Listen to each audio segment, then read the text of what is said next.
I'll give everyone a small introduction. Obviously, this is myself, Tim, Regional Manager of Support Services in Auckland, currently in my daughter's bedroom. As you can see, we have our cool banner at the back and also a piece of artwork right here that has got my family. There's 6 in our family. There was originally in the picture only 3 because that's all my daughter wanted.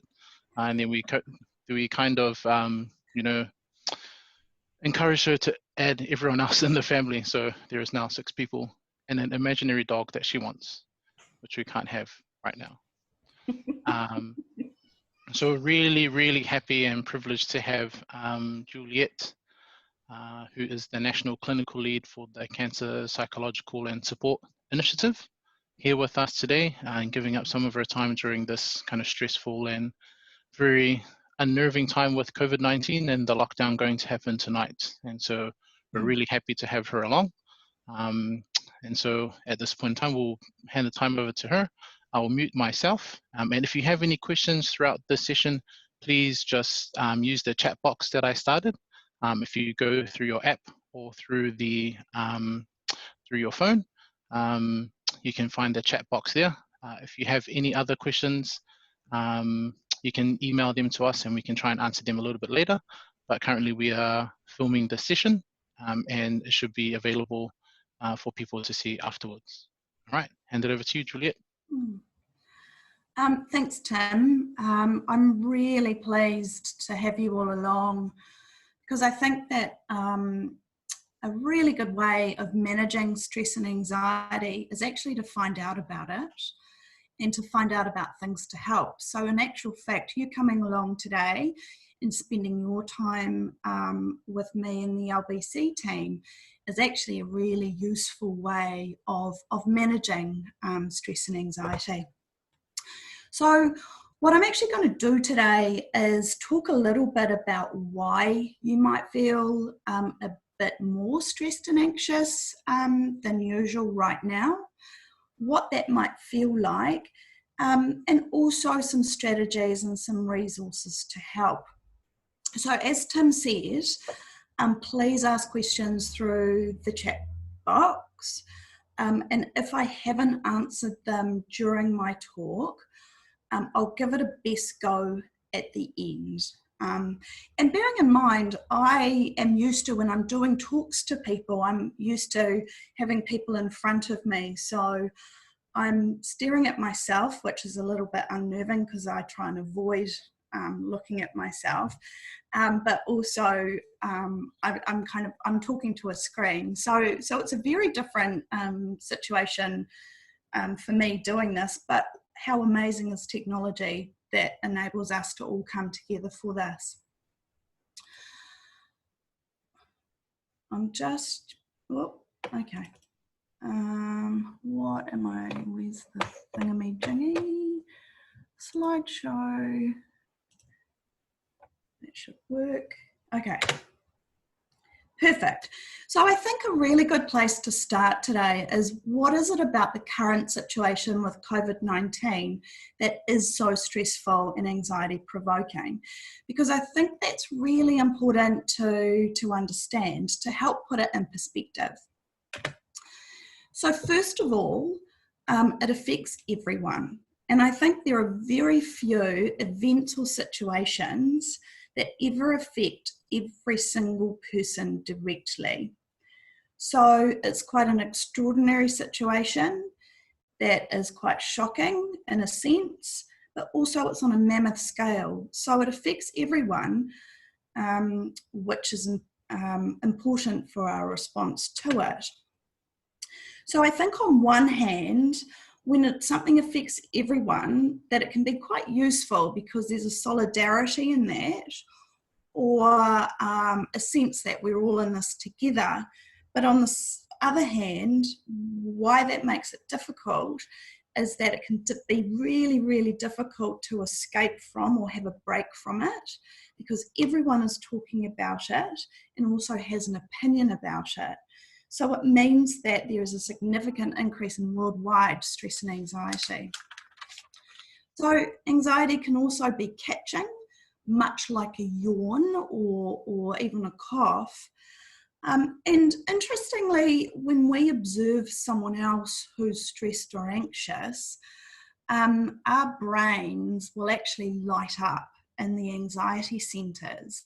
And so it immediately, we, even without us noticing, can have an anxiety response in ourselves. But also, when most people around us are collectively stressed or anxious, when they're not usually, that can have great impacts on everyone around them. The next thing is tolerance of uncertainty. So humans generally feel really uncomfortable with uncertainty. We generally like to feel in control and that we know what's happening. And this situation, as you all know, has had a significant amount of uncertainty and change and highlights that we're not in control. But one of the things that I do think is interesting to point out, in terms of your experience with a diagnosis or treatment or going through the health system, you actually have been dealing with a lot of uncertainty already. So you probably have also developed ways of dealing with that. I think again on this point, something that certainly I've heard from a number of different people this week is since the weekend and we knew that there was an alert system, people have felt a little bit less stressed or anxious because there's been a bit more certainty around the situation. And then certainly despite there being surges of panic and real concern, since we know what's going to happen over the next 4 weeks, I think that has calmed some people, and people have felt, right, this is what I know is happening for the next wee while and this is what I can focus on. So that's actually been quite helpful. I think the other thing which I think is really important to acknowledge that I haven't necessarily seen acknowledged much in the information that comes out is this situation will get worse before it gets better. And it's really hard not to watch a daily report and see numbers of cases and see a situation develop and not see it as bad news. And that's really hard for us to kind of be receiving that all of the time. Because in particular, when we're doing things to help a situation or to help solve a problem, we like to see that the things we are doing is making a difference. And the difference in this situation is that we're preventing or trying to prevent something happening. So it's difficult to see those results immediately. It's a longer term thing. And so we don't get the feedback that all of the effort we're putting into is actually getting a result. So that's really hard. The other thing is information overload. So we all know that the information around this continually gets updated and revised. And there's also a huge amount of information from lots of different sources. So it's from people talking, it's from the news, it's from websites sending you information about the response, or I don't know about you, but my email, every day I've received hundreds of emails from places I might be signed up to who are sending, about online shopping, but it's sort of the information on various things is kind of flooding inboxes. But I think the thing about information which is really important is that we desire information because it can help to reduce anxiety and stress and uncertainty. But too much information can be really, really overwhelming. But also, it can be really, really difficult to know what information to trust, because in particular, one of the things that I've noticed over the past few weeks is there's been a lot of opinion but also a lot of commentators around this and whether the response is the right one. And we can get caught up in that really, really easily. The other thing I think about this situation, which is important, is that if I can even remember what I was thinking in January when we heard about what was happening in China, it felt quite far away and felt that, or we don't know if it's going to affect us. So it's kind of moved from something that may have been a distant possibility to something that is happening to us. And so we've kind of seen it coming towards us. And the last thing, which I think is also really important to acknowledge, is that a lot of information or reports really makes a point of talking about vulnerable people. And we know that vulnerable people are people maybe over a certain age or people who are immunocompromised. But then there's not necessarily really specific information for those groups of people. So that can leave you wanting more, and what does this mean for me? And that's really difficult. So I'm just going to move on to talking about what you might notice right now. So you might notice more intense emotions than usual. So being fearful, being sad, and even grief, because actually lots of things have changed. Lots of the plans that you may have had maybe changed, or there's lots of uncertainty about whether plans or things that are important to you will be able to happen. People may also get a bit angry or short-tempered, and it's kind of like your brain is full and you don't have enough energy not to be short-tempered and things like that. People can also feel quite guilty, and they can feel guilty for worrying about themselves or for being annoyed that something that is really important for them is not going to happen anymore, when maybe other people are impacted by the situation. So there can be more emotions, but there can also be different physical sensations, like feeling tense or feeling jumpy, and also feeling wound up. And I kind of think about, I noticed the other day that I had 2 coffees in the morning, and I knew that I felt like I'd had about 5 coffees.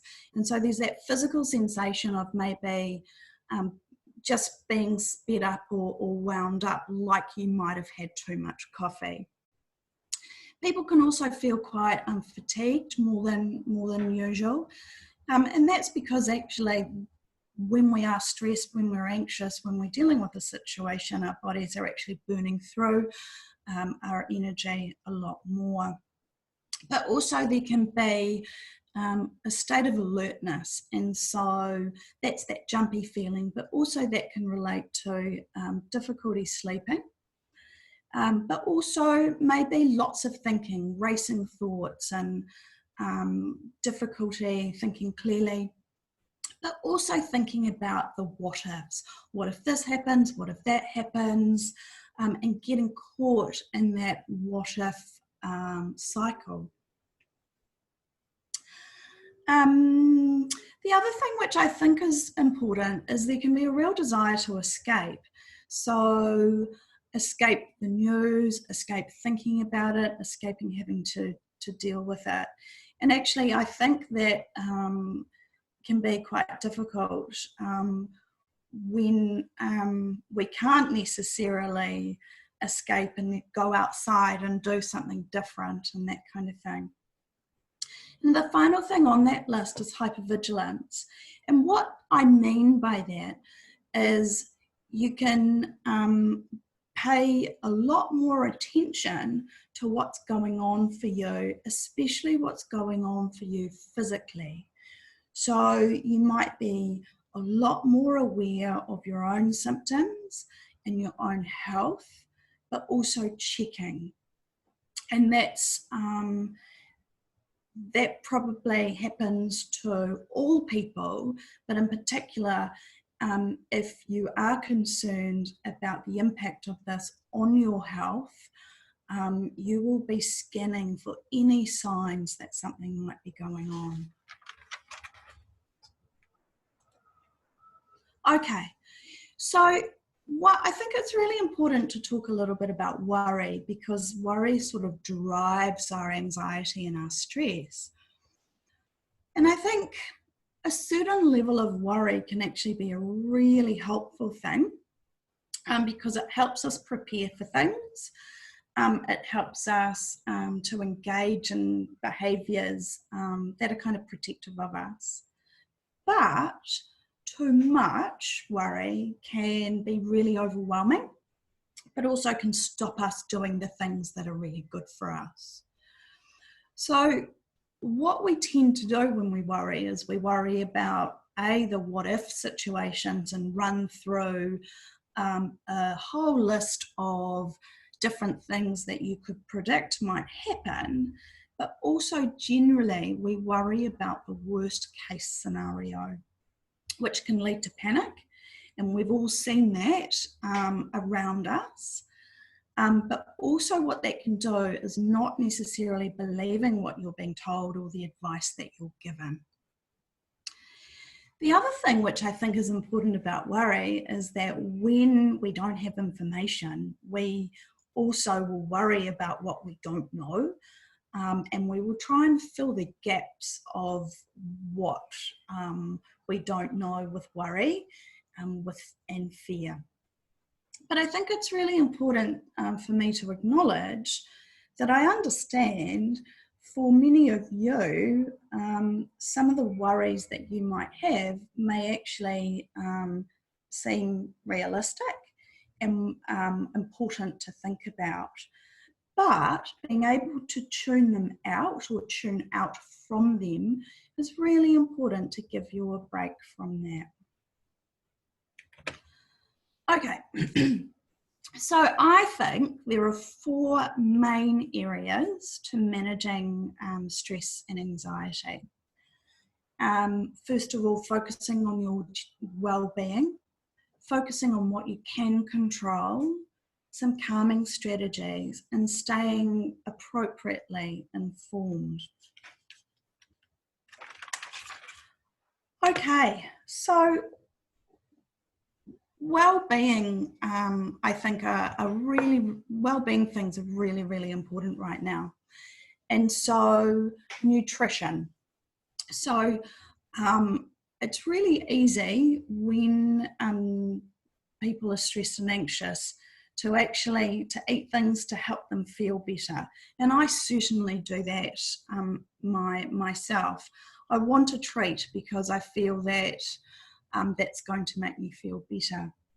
But importantly, in terms of managing well-being, having a good balanced diet from what you can do is really important.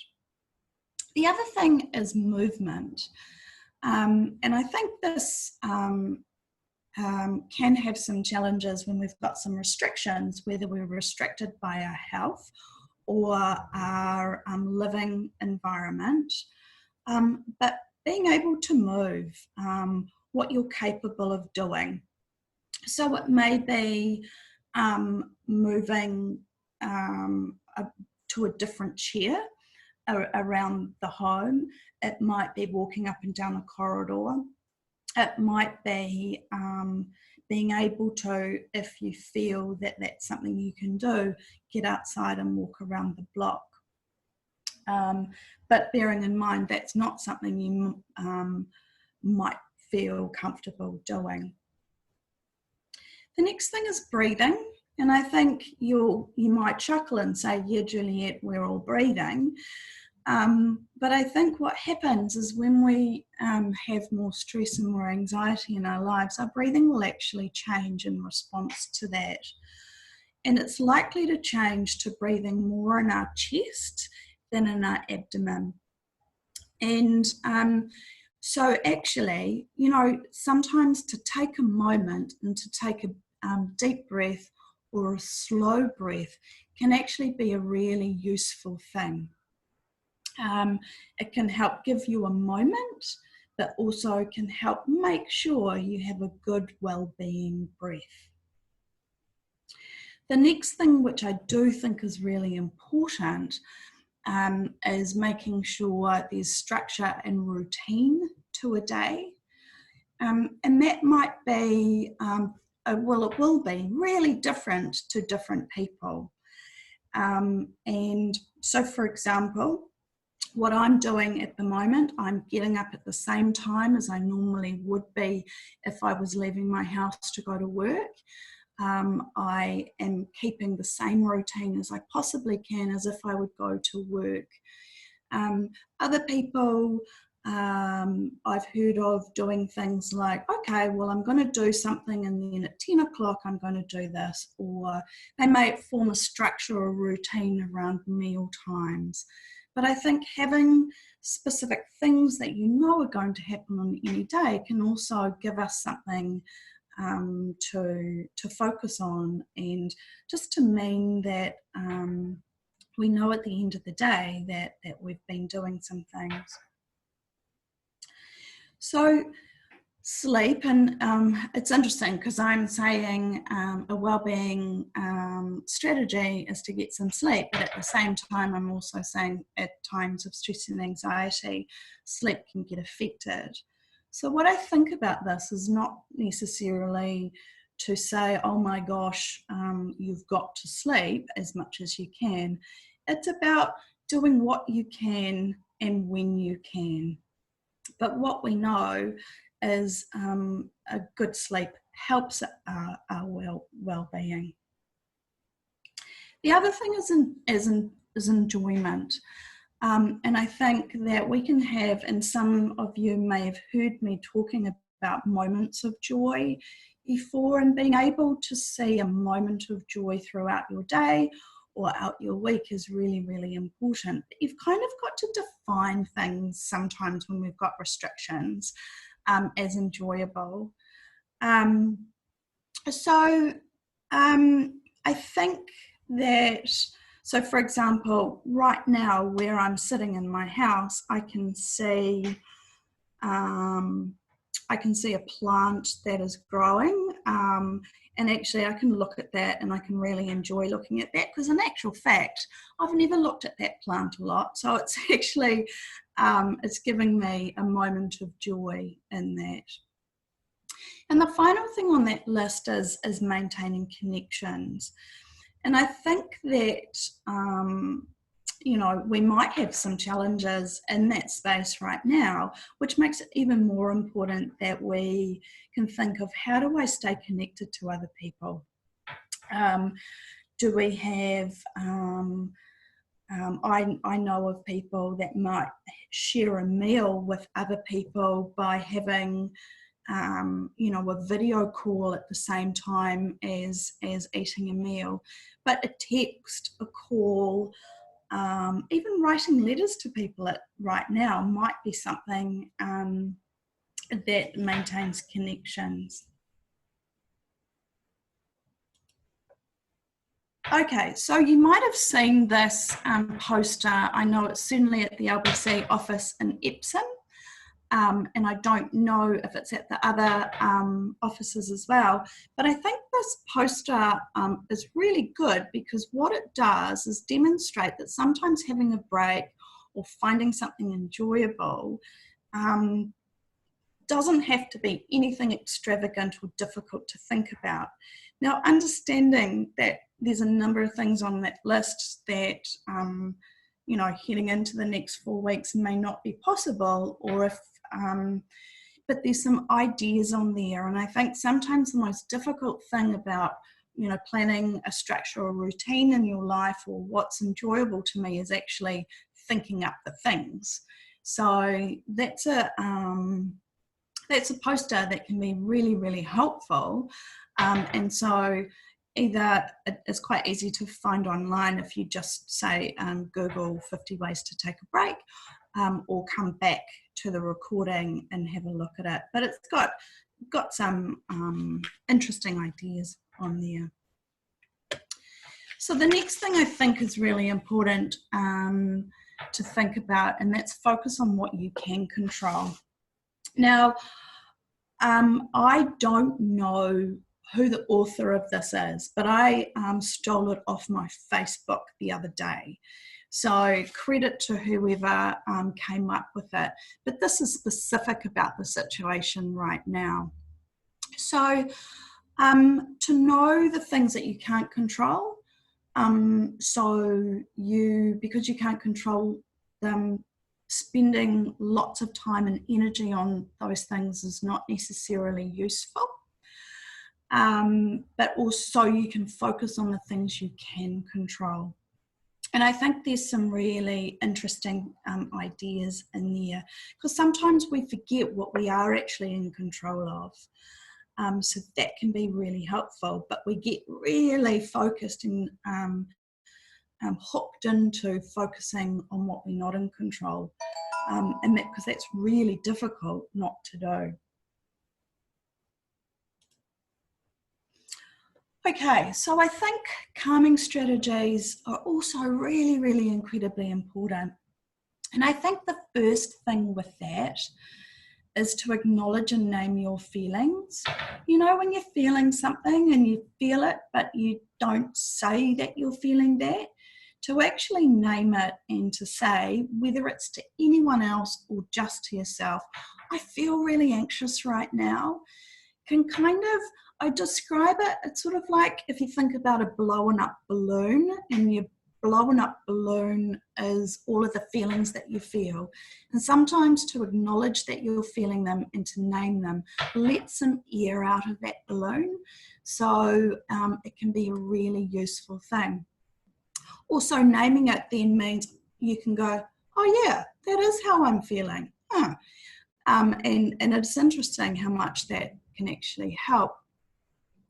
The other thing is also to acknowledge your thoughts and your worries, because what that can do is to help get them out of your head into the space outside your head, and so it can relieve what's going round and round and round in your mind. And so sometimes people might do that by talking to someone else, or they might write it down. And what I would think, if you write it down, you don't look at it again. It's not useful to keep looking at, but actually just to kind of get it out of your head can be really, really useful.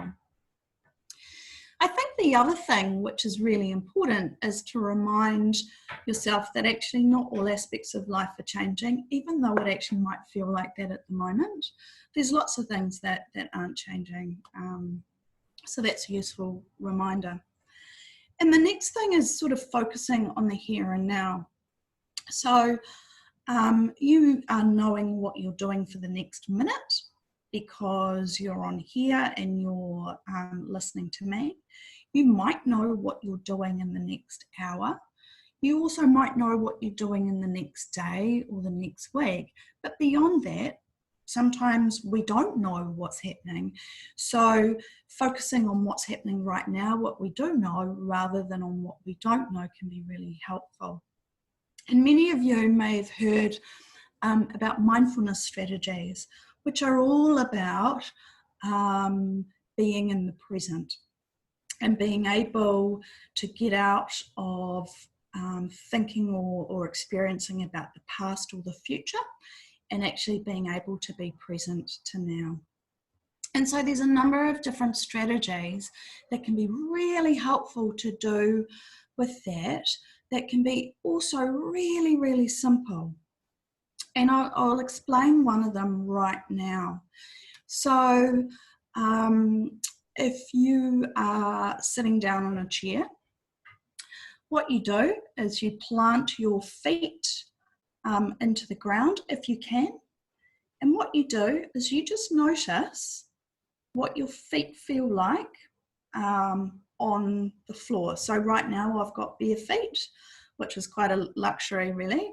I can feel my carpet and I can feel what that feels like underneath my feet.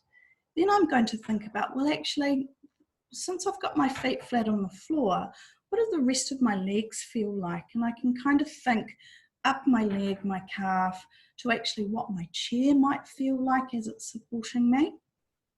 So I've thought about my feet, I've thought about my legs, and then what I can do is actually just look around me and go, okay, well, I can take in what view I'm currently looking at around me, and then I can go back to what I was doing before. So what I've done in that 10 seconds is I've focused on something that's going on for me right here and right now. And that can give you a micro break from anything else. And there's also another way of doing this, which can be really, really simple and easy to do, which is focusing on your senses. So I think the best senses to do are 2 plus a half. And what I mean by that is to focus on your visual sense, your auditory sense, so sound, and possibly part of touch, depending on how you are physically. So what I might decide to do, if I want to have a bit of a focus on here and now, have a little bit of time out, is I might go, oh, what can I notice I can see and think about, or not think about, notice 5 things that are around me. So the plant that I was talking about before, I noticed the shadow from the sun coming in under my blind. So I can go through a number of things that I can see. I can also do that with some things that I can hear. And interestingly, we tune in and out to sounds really, really easily. So you might sit there and just try and tune in to some of the things that you can hear. And the plus a half bit is actually thinking about what you can feel. So it might be what you can feel in terms of the temperature, of what you can feel sitting down, or the feel of something that you could get a blanket, or something that has a texture like silk, and actually focus on how that feels. So there's some things that actually can be quite calming.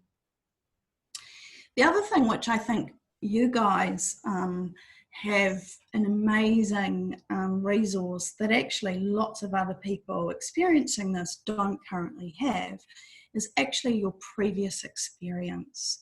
So your previous experience in dealing with challenges and changes that you've coped with. And I think part of this, in actual fact, is dealing with self-isolation. So as you've been dealing with diagnosis and treatment, you've pretty much had to isolate yourself in lots of different ways. So you're experts in this. So drawing from your previous experience can be really, really useful. And finally, those 2 things being distraction and a sense of humour, and actually being able to laugh, I think is really, really useful. And whether that's laughing at something ridiculous, and I found myself laughing at something I wouldn't normally laugh at the other day, at something on Facebook, and sometimes finding those things can actually be really good, because it can be a bit of a release, and having things to distract you as well. So the other thing I think is really important for you guys to keep in mind is that you are actually really used to living with uncertainty, and you are used to living in some sort of isolation. So you can actually help the people who aren't used to that, to give them some tips and strategies. And I think that's really important, because what we also know is when we've got a lot of stress, when we've got some anxiety, helping other people actually can really help with that. And that's certainly, been proven lots of times. So I do think that's really important. You've got lots of experience and skills that other people can benefit from.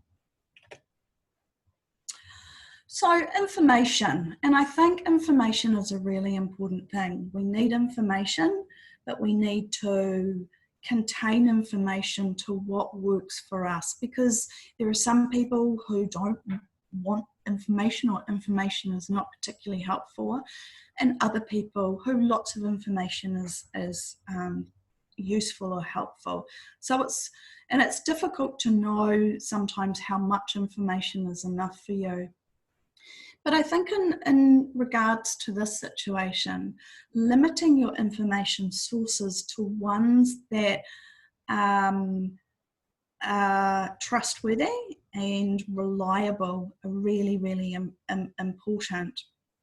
I was in a meeting the other day and someone was telling me something that seemed really ridiculous, and I said to them, "Oh, where did you find that out from?"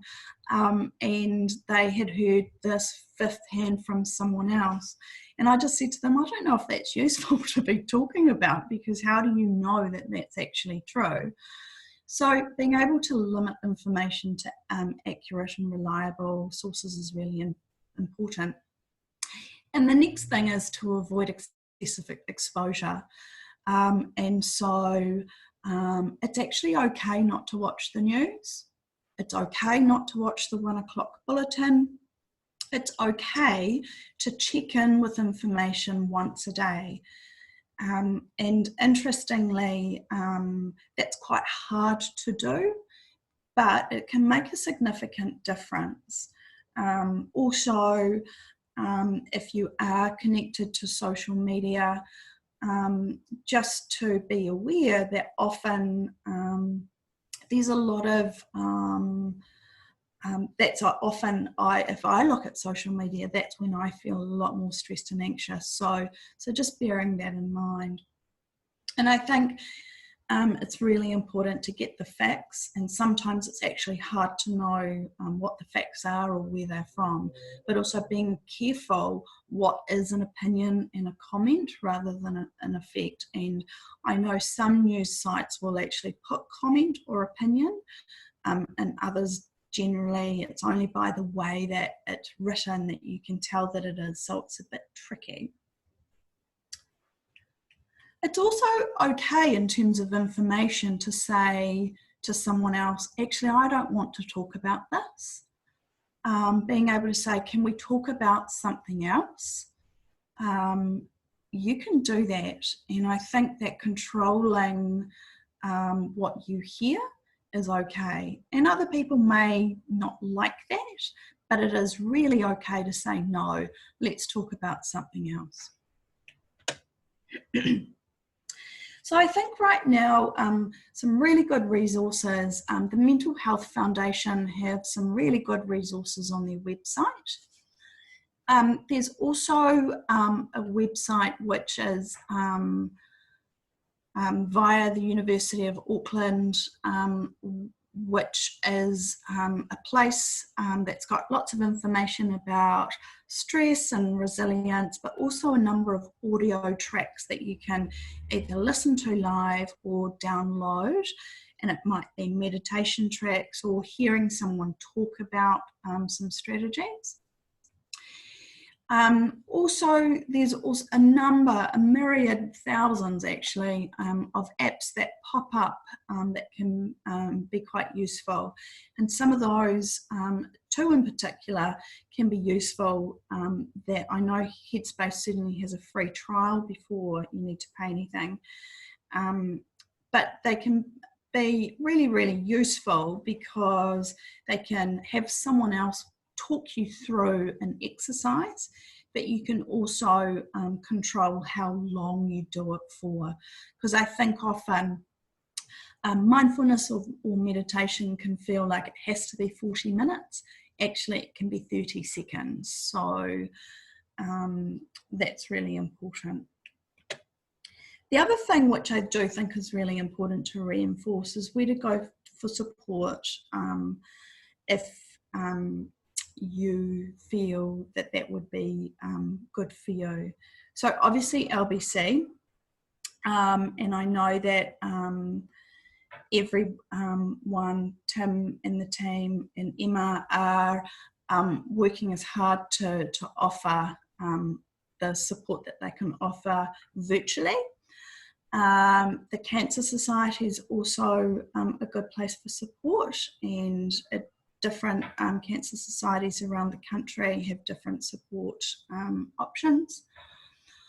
Also, as of probably half an hour ago, I can confirm that all of the DHB cancer and blood support options that have existed are still operating as they can, generally via a virtual system or on the telephone. So those options are there. But also there's the helplines that you can access, and that's 1737, and also things like Lifeline. So the other thing which I do think is really important, and this is about looking after yourself at this time. So the advice that is there for people who are immunocompromised is to stay at home and to isolate, but don't stop your treatment or your usual care activities. Go to your treatment unless you're told otherwise. Most outpatient appointments will change to a virtual type appointment, whether that's an online appointment or a telephone appointment. But if you're unwell, contact your team as you would have otherwise done.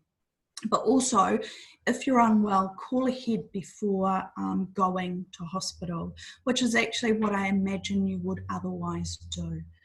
So that's really, really important. And I think finally, before we start looking at some of the questions, I just think I can imagine, well, there might be a question about, well, what do we do to support children through this situation? And I think there's actually nothing different in terms of helping support children than what I've already said. So keeping to regular routines and schedules is really, really useful. Also thinking about children often follow an adult lead. So an adult leave in terms of anxiety or stress, but also they'll follow what you do. So if you wash your hands a lot, which I imagine you already do, they follow that lead, they will take the lead from you. But also giving things that they can do that they are in control of, just like I've said to you, but also follow their lead. If they want to talk about it, talk about it. If they don't really want to talk about it, don't talk about it. So they will tell you that as well. But also offer comfort and reassurance, but do that honestly. And I think that's really tricky, that it's difficult to reassure people at the moment because we don't really know what I can't say to you, oh, you'll be fine.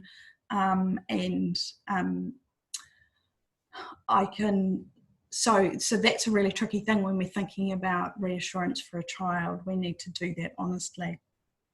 But also the reassurance that we can give and that I can give to you is all about all of the steps that are being taken, we are all taking to make this the most managed situation which we can make it. And the other thing around children is actually playing and encouraging some relaxation time as well. Okay, so the other thing is I know that there is specific information on the Cancer Society website specifically for people with cancer, and that is updated daily. So that's often a good place to go in terms of getting information. And also the government website that has lots of useful bits and pieces of information about managing things. But just be mindful that there's a lot of information on that, so it could be overwhelming at the same time. Okay, so I think I'm ready to try some questions, Tim, and the team who can chip in and help with any responses.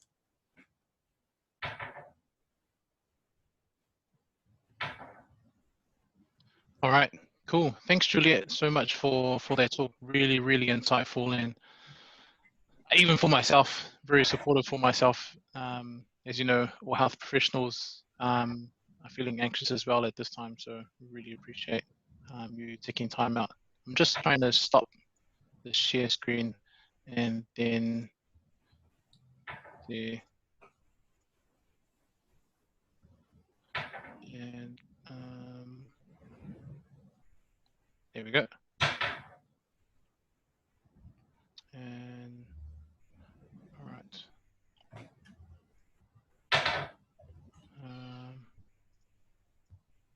There we go.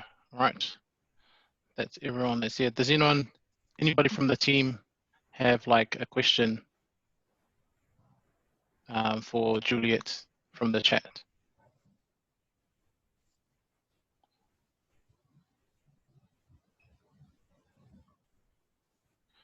Let's see here. All right, cool. How much watching the news is recommended? Oof, I think that's quite a personal thing. So I've made a decision. I don't watch the news because I know that's not helpful for me. I know any information that I need to know about, I will either source it in a different way where I'm in control more of turning the message off. But otherwise I will find out about the information. So I think not to, if you're looking at the news, you will,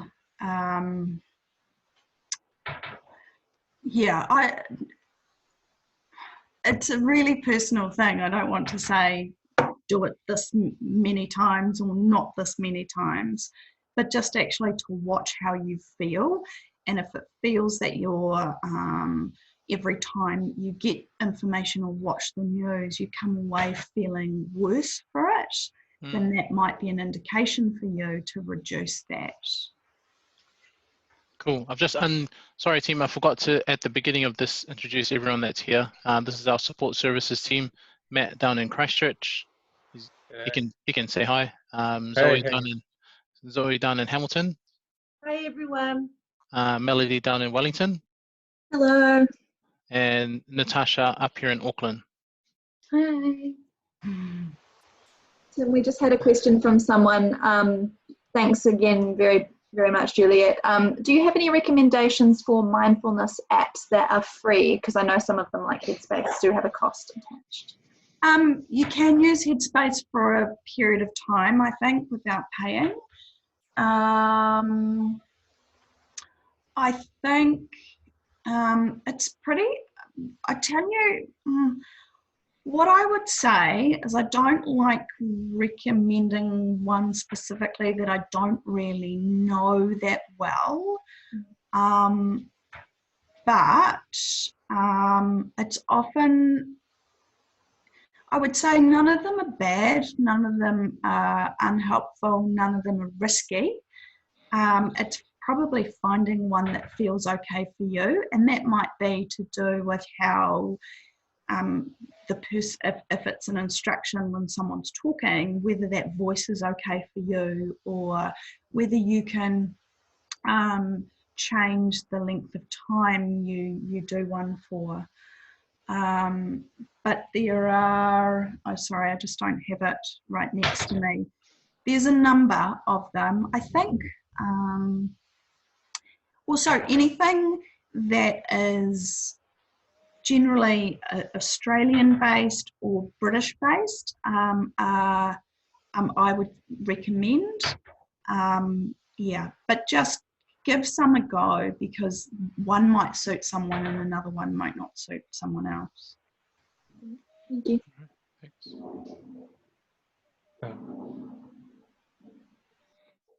Matt? You have a question, yeah. And Juliet, thank you for the talk. Awesome stuff. I might ask it, and then I'm actually getting off the phone and doing our blokes call at noon. But good. So that stuff about living in the now here zone, just kind of staying focused on now. How do you sort of straddle the thing where it's like, okay, I am someone, let's say, that really wants to have a plan A, a plan B, a plan C, a plan D. do you sort of just make those plans, put the paper then in a box and just leave it be? Like, how do you do that to get your brain back to now here? Yeah, I think sometimes when we are really worried and we've got lots of thoughts running through our head, it's our brain trying to also remind us of the things that it wants to remind us. And so sometimes if you do, say, write down a plan A, B, or C, or D, you know that you don't need to remember it anymore because you've written it down and it's somewhere else. And what you can do in that circumstance is actually, if you find yourself worrying, be able to say, I know I'm worrying about this, but I have my plans already made. So what you're doing is you're responding to the worry, but not necessarily the content of the worry. You're just acknowledging, yes, I'm worried, but that's okay because I have a plan, or that's okay because this is what I know is happening. And just implementing that response rather than kind of engaging with that worry and hooking right into it. Thank you. Good advice. We've got one more question, and just a quick thank you as well from me, Juliet. I think that your talk has been really useful and definitely something that spans across everybody. Like you said at the very beginning, this is something that is affecting everybody no matter what you're doing. So I really appreciate it. So the question that came up was, do you have any suggestions about working from home and being isolated and taking care of yourself in this space? Yeah, that's a tricky thing. These seem really simple, but they're actually really, really important. The first thing is actually to get dressed in the morning, because like all of you, you wouldn't know what I'm actually wearing, but it's really important. Oh, that sounds terrible. We get what you mean. But, you know, to maintain a separation, in a sense, between work and home as much as possible. So that's probably about putting an alarm on in the morning, as you normally would if you were leaving the house to go to work. Being able to have your workspace that might be separate from living space and you can't see it. But so I'm sitting in my living room right now on a desk, but actually when I'm not working, I will not sit at this desk. I'm separating this desk from work from home. The other thing is to kind of keep a routine, have a lunch break, have a morning tea break, have an afternoon tea break, and finishing work too, and actually shutting down, whether it's a computer you're working on, turning off a work phone like you normally would, trying to get some fresh air as well, as much as possible. So trying to have a routine where you are separating work and home as much as possible. I know that's been a real challenge this week with people who have children who would otherwise be in daycare or childcare or school, in terms of trying to do work and manage children as well. And I know that's actually a real challenge. And so there's actually quite a lot of information in a variety of spaces, including actually on that COVID government website about working from home. You know, it's about looking after yourself in that and trying to have a good routine in that separation. Definitely. Great, thank you, Juliet. Thanks, Juliet. Hey Julie, Zoe here from Hamilton. Thanks very much. I've really enjoyed today's session. I've got a question here from a patient who's asking, how much more vulnerable are they to catch the virus, whether they're young or old, if they finished their treatment 2 years ago? Okay, I know that a number of people will be concerned about this. I don't want to I think my best answer is I don't know. And I don't want to say that, but I actually don't know. And I think that,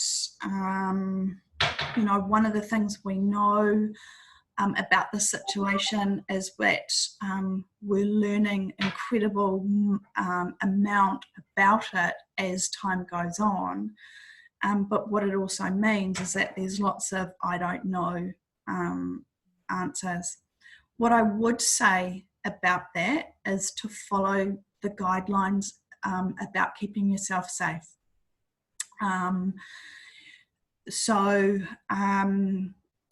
But also, when you have, if you have the chance to speak to a health professional to ask them that question, yeah, I think,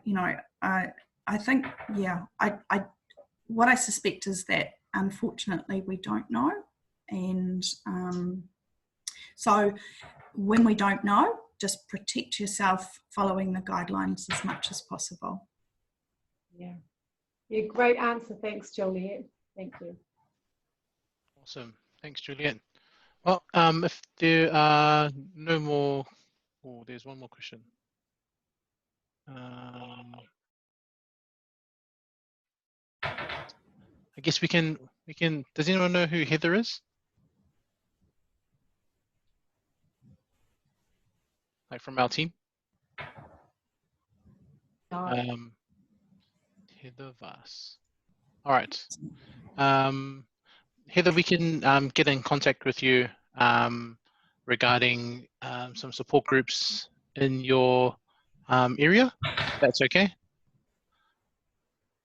Cool. All right. I will find you, Heather, if you can email me, and we can talk to you about setting up some support groups in Nelson, which Matt, who has gone off to do the next call, will probably do. So we'd just like to take this time to say thank you, Juliet, so much for coming along and giving this talk. We really appreciate it from our hearts in this difficult time. And if there's anything else that we can do for you and your team, please let us know. Thanks, everyone. I really have enjoyed doing this, and take care. Cool. All right. See you again, everyone. Thank you. See you. Juliet. Bye.